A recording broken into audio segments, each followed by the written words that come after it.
आपने बहुत बार न्यूज में या फिर अपने आसपास जीडीपी के बारे में सुना होगा, ग्रॉस डोमेस्टिक प्रोडक्ट। तो आखिर ये है क्या? देखिए, ग्रॉस मतलब टोटल और डोमेस्टिक मतलब इंडिया की पॉलिटिकल बाउंड्री के अंदर, और प्रोडक्ट में आते हैं गुड्स एंड सर्विसेज जो एक साल के अंदर प्रोड्यूस हुए हैं। देखिए, आप पैसा सिर्फ दो ही तरीके से कमा सकते हैं। या तो आप कुछ प्रोड्यूस करिए, जैसे कि कुछ लोग कार्स प्रोड्यूस कर रहे हैं, बॉटल्स प्रोड्यूस कर रहे हैं, टॉयज, मोबाइल वगैरह। या फिर आप कोई सर्विसेज दीजिए, जैसे कि डॉक्टर, वकील, ये लोग सर्विसेज देते हैं। या फिर कोई कंपनी में काम करके सर्विस देता है, या फिर एक नाई है जो बाल काट के सर्विसेज देता है। इन सारे गुड्स एंड सर्विसेज की जो वैल्यू होती है, वैल्यू मतलब आपने 100 रुपए में बाल काटे हैं तो 100 रुपए उसकी वैल्यू हो गई। आपने 10 रुपए में कोई बॉटल खरीदी है तो 10 रुपए उसकी वैल्यू हो गई।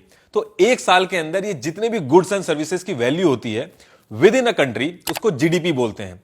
अगर यूएसए की कंपनी इंडिया में आके कुछ मैन्युफैक्चर करेगी या बनाएगी तो वो इंडिया के जीडीपी में काउंट होगा, वो यूएसए के जीडीपी में काउंट नहीं होगा। इसीलिए हम लोग इतना फोकस करते हैं मेक इन इंडिया के अंदर। इसको एक एग्जांपल से समझते हैं। मान लीजिए कोई एक मॉल है, उसमें कोई शॉप कपड़े बेच रही है, कोई शॉप बाल काट रही है, कोई टैरो कार्ड रीडर भविष्य बता रहा है, सर्विसेज दे रहा है, कोई बर्तन बेच रहा है, और हर फ्लोर पे गुड्स एंड सर्विसेज बेचे जा रहे हैं। अगर उस मॉल में हम हर बिकी हुई चीज की कीमत नोट कर लें और एक साल तक करते रहें और लास्ट में उन सारी चीजों को ऐड कर दें तो वो उस मॉल की जीडीपी होगी। ठीक इसी तरीके से देश में एक साल के अंदर कितने गुड्स एंड सर्विसेज प्रोड्यूस हुए हैं वो उसका जीडीपी होता है। तो पहली चीज तो यह है कि जीडीपी कैलकुलेट करने की जरूरत ही क्यों पड़ रही है, क्यों इतने एफर्ट्स लगाए जा रहे हैं इसको कैलकुलेट करने के लिए। देखिए, अगर जीडीपी हर साल ऊपर जा रहा है इसका मतलब कि प्रोडक्शन कंट्री के अंदर ज्यादा हो रहा है, देश की इकोनॉमी अच्छी है।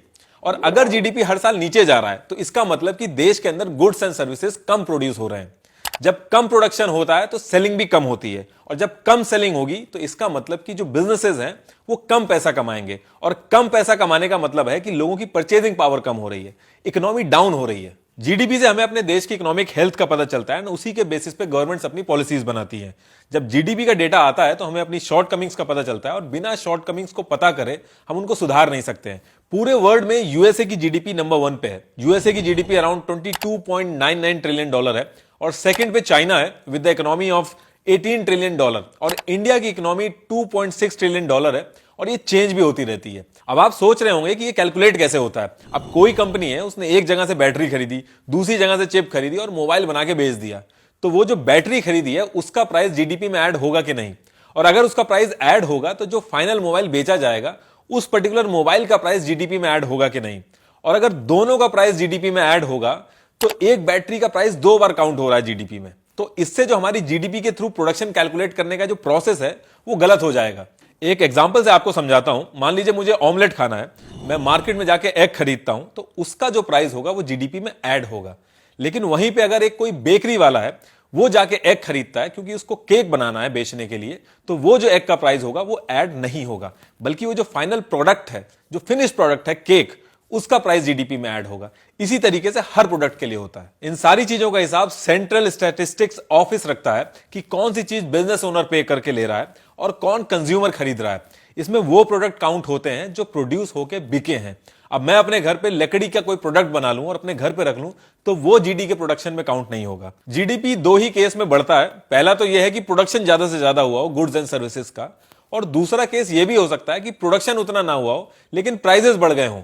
तो जो पहला केस है उसको हम कहते हैं रियल जीडीपी, और जो दूसरा केस है जहां पे प्राइस बढ़ने की वजह से जीडीपी बढ़ा है उसको हम कहते हैं नॉमिनल जीडीपी। इसलिए जब गवर्नमेंट आपके सामने जीडीपी का डेटा रखती है तो आपको ध्यान देना है कि वो रियल जीडीपी है या फिर नॉमिनल जीडीपी है। जीडीपी का जो मेन पर्पस है वो कंट्री के गुड्स एंड सर्विसेज का प्रोडक्शन बता सके। इसलिए जो दूसरा केस है जिसमें प्राइस की वजह से जीडीपी बढ़ रहा है, अगर हम उसको कंसीडर करेंगे तो देश की एक्चुअल इकोनॉमी नहीं पता चल पाएगी। इस चीज का सोल्यूशन निकालने के लिए एक बेस ईयर लिया गया। जैसे कि इंडिया में जो जीडीपी निकाला गया है वो 2011-2012 को बेस ईयर लेके निकाला जाता है। जब आप न्यूज में जीडीपी का डेटा देखते होंगे तो दो तरीके से जीडीपी का डेटा लिखा होता है। एक लिखा होता है GDP at constant prices and दूसरा लिखा होता है GDP at current prices.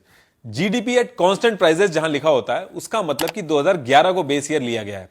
GDP at current prices का मतलब होता है कि उसमें जो बेस ईयर है वो करंट ईयर लिया गया है। फैक्ट्री के अंदर जब कोई प्रोडक्ट बनता है तो उस टाइम पे उसमें टैक्स इंक्लूड नहीं होता, उस समय जो उसका प्राइस होता है उसको फैक्टर प्राइस बोलते हैं, और जब उसमें टैक्स ऐड हो जाता है तो उसको मार्केट प्राइस कहते हैं।